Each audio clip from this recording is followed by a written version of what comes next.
ಆತ್ಮೀಯ H16 news ಅರ್ಥಾತ್ ಹೇ ಸೀತಾರಾಮಗೆ ಸ್ವಾಗತ. ನಾನು ನಿಮ್ಮವ MI ಅಥವಾ ಮಲ್ಲಪ್ಪ ಜೋತಾವಾರ್. ಆದ್ಮೇಲೆ ಈಗ ತಾವು ದಿನ ಸುದ್ದಿಗಳನ್ನ ಅದರ ಜೊತೆಗೆ ವಿಶೇಷತೆಗಳನ್ನ ನೋಡ್ತಾ ಹೋಗಿ ವಿಶೇಷ ಈ ಮೊದಲನೇ ಸುದ್ದಿಯನ್ನು ನೋಡಿ.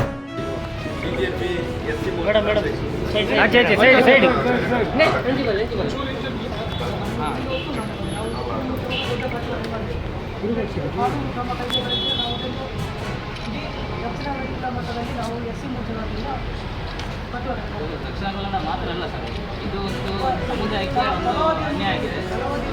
ಸಮುದಾಯಕ್ಕೆ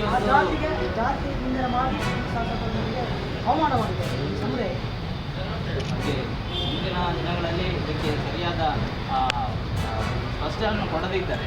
ಇಡೀ ರಾಜ್ಯಾದ್ಯಂತ ಇದು ಹರಡುತ್ತದೆ. ದಯವಿಟ್ಟು ಇದನ್ನು ಸೂಕ್ಷ್ಮವಾಗಿ ಇದನ್ನು ಪರಿಗಣಿಸಬೇಕು ಅಂತ ಕೇಳ್ಕೊಳ್ತೀನಿ.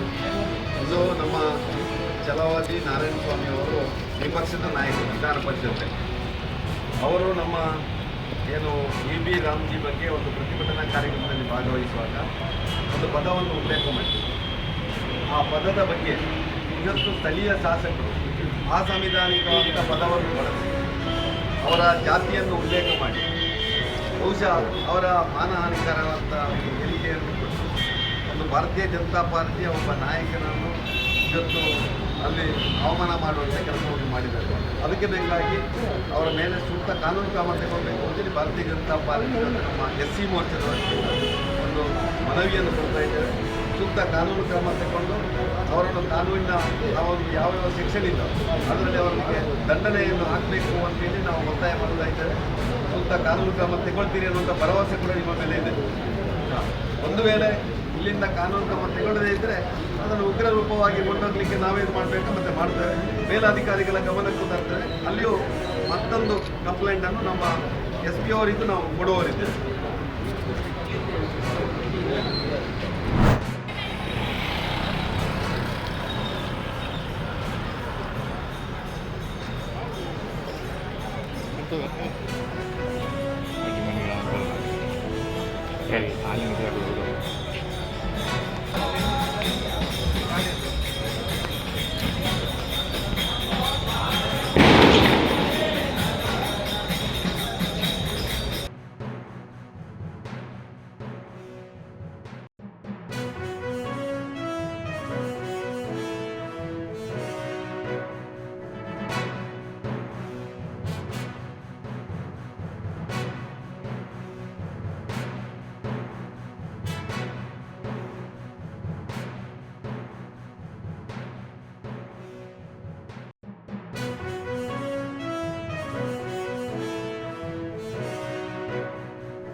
ಪುತ್ತೂರು ಗ್ರಾಮಾಂತರದಲ್ಲಿ ಪಾದಯಾತ್ರೆ ಮಾಡಿದೆವು. ಅತ್ಯಂತ ಯಶಸ್ವಿಯಾಗಿ ಒಂದೇ ದಿವಸದಲ್ಲಿ ದೊಡ್ಡ ಸಂಖ್ಯೆಯಲ್ಲಿ ಸೇರಿ ಏನು ಮೋದಿಜಿಯವರ ಕನಸು ಈ ದೇಶದ ಪ್ರತಿಯೊಂದು ಕೇಂದ್ರ ಸರ್ಕಾರದ ಯೋಜನೆ ಜನಪರ ಯೋಜನೆ ಜನರಿಗೆ ಮುಟ್ಟಿಸುವಂಥ ಕಾರಣಕ್ಕೋಸ್ಕರ ನರೇಗಾವನ್ನು ಅತ್ಯಂತ ಯಶಸ್ವಿಯಾಗಿ ಮಾಡದ ಕಾರಣಕ್ಕೋಸ್ಕರ ಪ್ರತಿ ರಾಜ್ಯದಲ್ಲಿ ಅದನ್ನು VBG ರಾಮ್ಜಿಯ ಮುಖಾಂತರ ಇಡೀ ಗ್ರಾಮ ಪಂಚಾಯತಿಗೆ ಶಕ್ತಿಯನ್ನು ತುಂಬುವ ಮುಖಾಂತರ ವಿಕಸಿತ ಭಾರತ ಕನಸನ್ನು ವಿಕಸಿತ ಗ್ರಾಮ ಪಂಚಾಯತ್ ಪ್ರಾರಂಭ ಆಗಬೇಕು ಅನ್ನೋ ಕಾರಣಕ್ಕೋಸ್ಕರ VBG ರಾಮ್ಜಿ ತಂದಿದ್ದಾರೆ.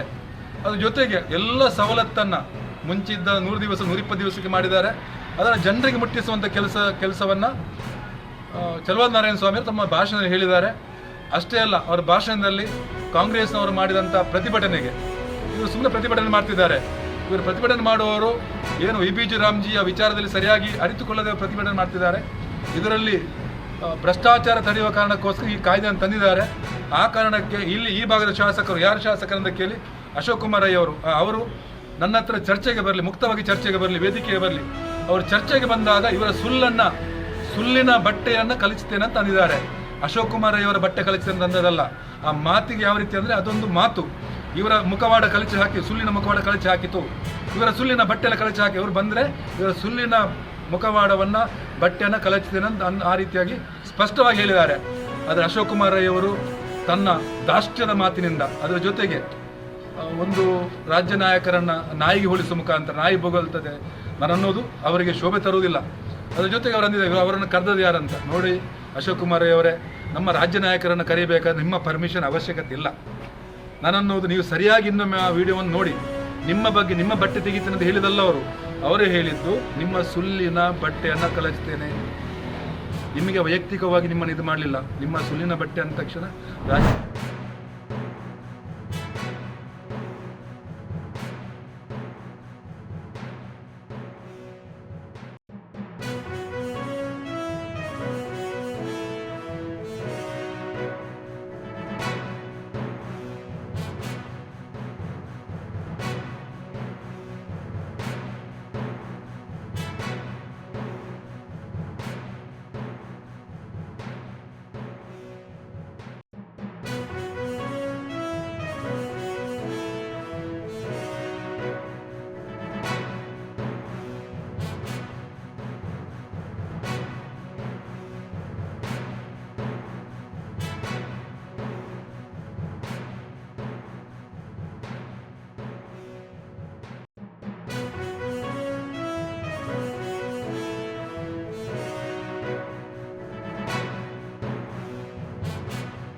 ತಾವೆಲ್ಲ ಇಲ್ಲಿವರೆಗೆ ಸುದ್ದಿಗಳನ್ನು ನೋಡಿದಿರಿ, ಜೊತೆಗೆ ವಿಶೇಷ ಘಟನೆಗಳನ್ನು ಸಹ ನೋಡಿದಿರಿ.